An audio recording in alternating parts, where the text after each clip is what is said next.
Hello दोस्तों। आज हम लोग सी टेट के पेपर 2 साइंस देख रहे हैं जिसमें कंटेंट है। आज तो कंटेंट में आज हम देखेंगे पौधों में जनन तथा जंतुओं में जनन। ये दोनों से बहुत ज़्यादा क्वेश्चन देखने को मिला है। तो चलिए हम आज शुरू करते हैं। पौधों के सबसे पहले हम देखेंगे पौधों में जनन के बारे में, इसके बाद फिर देखेंगे जंतुओं में जनन। तो शुरू करते हैं हम पौधों में जनन में। तो पौधों में जो होते हैं, पौधों अर्थात पादपों में जनन की जो विधियाँ होती है वो मुख्यतः दोस्तों दो प्रकार के होते हैं। एक होते हैं अलैंगिक जनन और दूसरा होता है लैंगिक जनन। तो इस सबसे पहले हम देखेंगे कायिक अंग किसको कहते हैं। तो पौधों में कायिक अंग क्या होता है, तो अधिकांश पादपों में मूल मूल माना होता है जड़, तना और पत्तियां होती है। बहुत सारे पादप में जो है उसमें होते हैं मूल माने जड़, तना और पत्तियां होते हैं। ये उनके पादप अंग कायिक अंग कहलाते हैं दोस्तों। तो ये जो है पौधे के कायिक अंग कौन सब हो गया, जड़, तना और पत्तियां। पुष्प जो होता है, ध्यान दीजिएगा, पुष्प जो होते हैं पादप का जनन अंग होता है। जनन अंग का कार्य करता है कौन करता है, पुष्प करता है। पुष्प क्या करता है, जनन अंग के पादप का कार्य करता है। तो पादप अनेक विधियों द्वारा जनन करते हैं, जिसमें हम पहले बताएं आपको दो मुख्य जनन विधि होते हैं पादप में। एक होते हैं अलैंगिक जनन और दूसरा होता है लैंगिक जनन। तो हम दोस्तों देखेंगे सबसे पहले अलैंगिक जनन के बारे में। तो अलैंगिक जनन पादप में कैसे होता है, तो इस प्रकार के जनन में पादप बिना बीजों के ही नए पादप को उत्पन्न कर सकते हैं। अलैंगिक जनन में क्या होते हैं, पादप जो होते हैं पेड़ पौधे वो बिना बीज के ही नए पौधे क्या करते हैं, उत्पन्न करते हैं। तो बिना बीज के किससे उत्पन्न करते हैं, तो वे अपने कायिक अंगों के द्वारा नए जीवों को उत्पन्न करते हैं। माने नए जीवों कहते हैं, सॉरी, नए पादपों को क्या करते हैं दोस्तों, उत्पन्न करते हैं पेड़ पौधे। जैसे हम कुछ एग्जाम्पल यहाँ पे लिए हैं, जैसे हो गया अदरक, आलू, गुलाब, चंपा। ये सब का जो होता है जनन क्या होता है, तना होता है। जिसमें से आपको ये बराबर सीटेट के एग्जाम में पूछा गया है यहाँ से कि अदरक का जनन क्या होता है, आलू का जनन क्या होता है, गुलाब चंपा का जनन क्या होता है। तो ये होता है आपका तना होता है दोस्तों। उसी तरह शकरकंद का बात करेंगे, डालियाँ जिसको हम कहते हैं, डहेलिया जिसको कहते हैं, उसका जो होता है जनन अंग ये होता है दोस्तों जड़ होता है। क्या होता है, जड़ होता है। इसके बाद नेक्स्ट पॉइंट पे देखेंगे हम। नेक्स्ट पॉइंट हमारा कहता है कि केक्टस जैसे, ध्यान दीजिएगा, केक्टस जैसे पादप के वे भाग जो मुख्य पादपों से अलग होकर या विलग हो जाते हैं और नए पादपों को जन्म देते हैं। अर्थात केक्टस जो ऐसा पौधा होता है, पादप होता है, जो क्या आता है मुख्य पादप से अलग हो जाता है और नए पादप को क्या करता है दोस्तों, जन्म देता है। इसका नेक्स्ट पॉइंट है हमारा अलैंगिक जनन। अलैंगिक जनन में क्या होता है, लैंगिक जनन में, अलैंगिक जनन में हम देखे थे कि बिना बीज के ही क्या होते हैं पादप उसके कायिक अंग से उत्पन्न होते हैं, इसमें देखे थे। लेकिन अब हमको देखना है क्या, लैंगिक जनन। तो लैंगिक जनन में क्या होता है, इनमें नए पादप जो होते हैं बीजों से प्राप्त किए जाते हैं। किसमें, लैंगिक जनन में। लैंगिक जनन में दोस्तों क्या होता है कि नए जो पादप होते हैं, नए पेड़ पौधे उत्पन्न करने के लिए हमको बीज की आवश्यकता होती है, ये बीजों से ही उत्पन्न होते हैं। इसके बाद हम देखेंगे कि पुष्प पादप का जनन अंग होते हैं, अर्थात पुष्प जो होते हैं पादप के जनन अंग का कार्य करते हैं। जिसमें ये दो पॉइंट बहुत इंपॉर्टेंट है कि पादप के नर जनन अंग को हम पुंकेसर कहते हैं, अर्थात पुंकेसर होता है, या उसको कहते हैं कि पादप के नर जनन अंग जो होते हैं दोस्तों उसको हम पुंकेसर कहते हैं, जबकि पादप के मादा जनन अंग को स्त्री केसर कहा जाता है। ध्यान दीजिएगा कि पादप के नर जनन अंग जो होते हैं वो पुंकेसर होते हैं, जबकि मादा के जनन अंग जो होते हैं पादप में वो क्या होते हैं दोस्तों, स्त्री केसर होते हैं। नेक्स्ट पॉइंट कहता है हमारा कि पुष्प के जो प्रकार होते हैं वो दो प्रकार के होते हैं। पुष्प जो होते हैं दोस्तों वे मुख्य रूप से दो प्रकार के होते हैं, जिसमें पहला होता है एक लिंगी पुष्प। एक लिंगी पुष्प किसको कहते हैं, तो ऐसे पुष्प जिसमें या तो केवल पुंकेसर या फिर केवल स्त्री केसर उपस्थित होता है, उसको हम क्या कहते हैं, एक लिंगी पुष्प कहते हैं। ध्यान दीजिएगा, एक लिंगी पुष्प किसको कहते हैं, वैसा पुष्प जिसमें केवल पुंकेसर हो या नहीं तो केवल स्त्री केसर हो, दोनों में से केवल कोई भी एक ही होना चाहिए, वे क्या होगा, एक लिंगी पुष्प होगा। हम जैसे बात करें तो ये सेट एग्जाम में आपको पूछा गया है कि एक लिंगी पुष्प निम्न में से कौन सा है, तो इसमें हो जाएगा यहाँ पे मक्का है, पपीता है, ककड़ी जिसको हम खीरा कहते हैं, ये क्या है, एक लिंगी पुष्प है। इसके बाद दोस्तों हम देखेंगे द्विलिंगी पुष्प के बारे में। तो द्विलिंगी पुष्प किससे कहते हैं, तो वैसा पुष्प जिसमें पुंकेसर और स्त्री केसर दोनों होते हैं, उसको हम कहते हैं द्विलिंगी पुष्प। इसका भी एग्जाम्पल जो है आपको पूछा गया सीटेट में। जैसे हम बात करेंगे सरसों, गुलाब, पिटूनिया, ये तीनों क्या है, मुख्य रूप से द्विलिंगी पुष्प है। इसके बाद नेक्स्ट पॉइंट देखेंगे, कहता है परागकोश में परागकण होते हैं। ध्यान दीजिएगा, परागकोश में दोस्तों क्या होता है, परागकण होते हैं जो नर युग्मक को बनाते हैं। नर युग्मक को क्या कहते हैं, वो बनाते हैं। तो नर युग्मक आपको हम क्या बताए थे, देखिए नर युग्मक आपको हम पहले बता दिए थे कि नर जननांग उसमें पुंकेसर होता है। तो उसी तरह से ये क्या कहता है, परागकोश में दोस्तों क्या होता है, परागकोश में परागकण होते हैं जो नर युग्मक को बनाते हैं। स्त्री केसर में वर्तिकाग्र, वर्तिका और अंडाशय होते हैं। स्त्री केसर में वर्तिकाग्र, वर्तिका और अंडाशय होते हैं।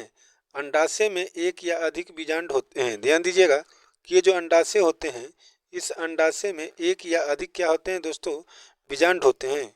मादा युग्मक अथवा अंड का निर्माण बीजांड में ही होता है। ये भी पॉइंट याद रखिएगा कि मादा जो युग्मक होता है अथवा अंड, मादा युग्मक आपको यहाँ पे क्या हो जाएगा, अंड हो जाएगा, जिसका निर्माण कहाँ होता है दोस्तों, बीजांड में होता है।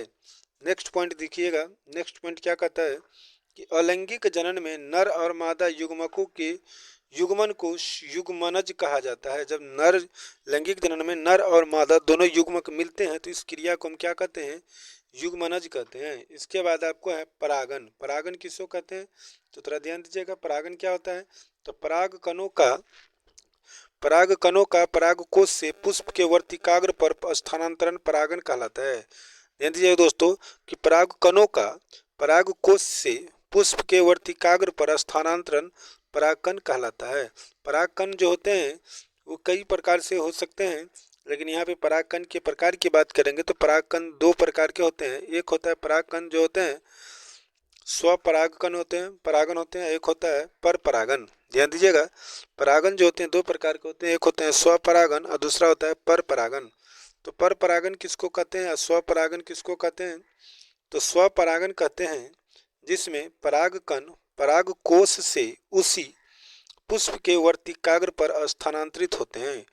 जिसमें क्या होते हैं, परागकण परागकोश से उसी पुष्प के वर्तिकाग्र पर स्थानांतरित होते हैं। जैसे हम एक पुष्प ले लिए हैं तो एक पुष्प के ये क्या दोस्तों, ये आपको परागकोश है। इस परागकोश के अंदर क्या होगा, परागकण होगा। इस परागकोश के अंदर क्या होगा, परागकण होगा और ये स्थानांतरित होता है, जाता है, यहाँ क्या है, ये वर्तिकाग्र है, इसके अंदर वर्तिका होता है, इसके अंदर क्या होता है, वर्तिका होता है। नीचे यहाँ पे अंडाशय होता है, अंडाशय होता है और इस अंडाशय के अंदर जो होता है दोस्तों अंड होता है। ये क्या होता है, अंड होता है।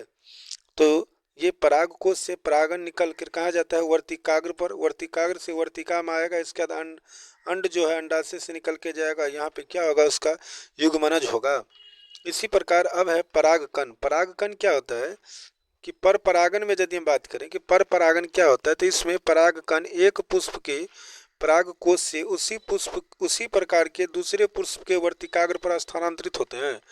पर परागन किसको कहते हैं, इसमें परागकण जो होते हैं एक पुष्प के परागकोश से उसी प्रकार के दूसरे पुष्प के वर्तिकाग्र पर दोस्तों क्या होता है, ये स्थानांतरित होता है। यहाँ पे हम एक नोट ले लिए हैं कि परागकण जो होते हैं उसका स्थानांतरण पवन मतलब हवा, जल और कीटों के द्वारा हो सकते हैं। ये जो होते हैं स्थानांतरण किसका, तो परागकण का, ये जो होते हैं हवा, जल और कीटों के द्वारा हो सकते हैं। इसके बाद नेक्स्ट पॉइंट कहता है कि सहजन। ध्यान दीजिएगा, कहता है कि सहजन अर्थात ड्रमस्टिक, द्विफल माने मैपिल, घासों के हल्के बीज, आक माने मदार के रोमयुक्त बीज तथा सूर्यमुखी के रोमयुक्त फल पवन के साथ प्रकीर्णित होते हैं या स्थानांतरित होते हैं। उसी प्रकार अगला पॉइंट है कि वैसे बीज या फल जिसके आवरण स्पंजी अथवा तंतुमय होते हैं वे जल में प्लवन, ध्यान दीजिएगा, अर्थात तैरते हुए प्रकीर्णित होते हैं अर्थात स्थानांतरित होते हैं। जैसे हम बात करेंगे तो नारियल। उसी प्रकार तीसरा हमारा नोट्स है, कहता कटकी अर्थात कांटेदार बीज जिसमें हुक जैसी संरचना होती है। जिसमें क्या होता है दोस्तों, हुक जैसी संरचना होती है, वे जंतुओं द्वारा प्रकीर्णित होती हैं। जैसे हो गया यूरेना, जेंथियम। ठीक है। इसके बाद अगला है, कहता है कुछ पौधे के फल झटकों के साथ फट जाती है जिससे उसके अंदर स्थित बीज प्रकीर्णित हो जाती है। बीज जनक पादप से दूर जाकर गिरते हैं। और इसमें क्या होता है, बीज जो होते हैं वो जनक पादप जहाँ से वो निकलता है उससे बहुत दूर जाके गिरता है। एग्जाम्पल में हो गया, उदाहरण में एरंड और बालसम। इसके बाद हम देखेंगे निषेचन। निषेचन के बाद यदि बात करें तो निषेचन किसको कहते हैं, तो ध्यान दीजिएगा कि निषेचन क्या है। निषेचन जो है नर तथा मादा युग्मकों के युग्मन अर्थात संयोग द्वारा बनी कोशिका युग्मनज कहलाती है। पहले बताए थे कि जब नर और मादा युग्मक जब होते हैं संयोग करते हैं तो क्या बनाते हैं, युग्मनज बनाते हैं। युग्मनज बनाने के लिए नर और मादा युग्मकों के युग्मक का प्रक्रम निषेचन कहलाता है। और जब ये दोनों मिल जाता है तो इस प्रकार के प्रक्रम को हम क्या कहते हैं, निषेचन कहते हैं। युग्मनज भ्रूण में विकसित हो जाता है। युग्मनज किस में दोस्तों विकसित हो जाता है, तो भ्रूण में। इस पॉइंट को समझने के लिए आप इसको थोड़ा समझ लीजिए, बस यहीं से आपका काम हो जाएगा। जैसे हम बात किए यहाँ पे नर युग्मक और मादा युग्मक, ये जब दोनों संयोग करेगा तो संयोग करने के बाद हमको बनाएगा युग्मनज। क्या बनाएगा, युग्मनज। युग्मनज जो बनेगी इस प्रक्रिया को हम क्या कहते हैं, निषेचन कहते हैं दोस्तों। अब ध्यान दीजिएगा, युग्मनज क्या होता है, विकसित होता है, विकास करता है। युग्मनज जब विकास करता है, विकसित होकर क्या बनाता है, भ्रूण बनाता है। फिर से समझिएगा, नर और मादा युग्मक जब संयोग करता है अर्थात मिलता है तो हमको क्या बनाता है, तो हमको बनाता है युग्मनज बनाता है। युग्मनज जो ये बनने की जो प्रक्रिया हो गया उसको हम कहेंगे निषेचन। युग्मनज जब विकास करेगी अर्थात विकसित होकर किसका निर्माण करेगी, भ्रूण का निर्माण करेगी, अर्थात वो भ्रूण हो जाएगा। निषेचन के पश्चात अंडाशय फल में विकसित हो जाता है। ध्यान दीजिएगा दोस्तों, कहता है निषेचन के पश्चात अंडाशय जो होता है किस में विकसित हो जाता है, फल में विकसित हो जाता है। इसके बाद नेक्स्ट पॉइंट हम देखेंगे। नेक्स्ट पॉइंट हमारा कहता है जबकि पुष्प के अन्य भाग मुरझाकर गिर जाते हैं और अन्य भाग जो बच जाता है वो क्या होता है, पुष्प के मुरझाकर गिर जाते हैं। बीजांड में बीज विकसित होते हैं। ध्यान दीजिएगा, बीजांड में जो होगा क्या विकसित होगा दोस्तों, बीज विकसित होगा। और बीज में एक भ्रूण होते हैं। और बीज में कितने भ्रूण होते हैं, एक भ्रूण होते हैं जो सुरक्षात्मक बीजावरण के अंदर रहता है, जो एकदम सुरक्षा पूर्वक किसके अंदर होता है, बीज आवरण के अंदर होता है। अब यहाँ से पॉइंट देखिएगा कि कहता है आम सेब संतरा इत्यादि जो फल होते हैं वो गूदेदार और रसीले होते हैं। आम सेब संतरा सब जो होते हैं क्या होते हैं, ये फल गूदेदार और रसीले होते हैं। जबकि बादाम अखरोट चना ये सब जो फल होते हैं कठोर होते हैं। ठीक है। इसके बाद कहता है कि ब्रायोफिलम अर्थात जिसको हम कहते हैं पत्थर चट्टा में पत्ती के किनारे में के गर्त में कलियां होती है। इसके जो पत्ती के जो किनारे होते हैं उसके गर्त में एक कलियां होती हैं। इस पादप की पत्ती जब आर्द्र मृदा में गिर जाती है अर्थात नमी युक्त मृदा में जब गिरती है तो प्रत्येक कलिया मुकुल अर्थात कलिया को मुकुल कहते हैं, जो नए पादप में को जन्म देती है। ये जो कलियां होती है अर्थात मुकुल जो होती है वो नए पादप को क्या करते हैं, जन्म देते हैं, अर्थात ये इनके जनन भाग होते हैं।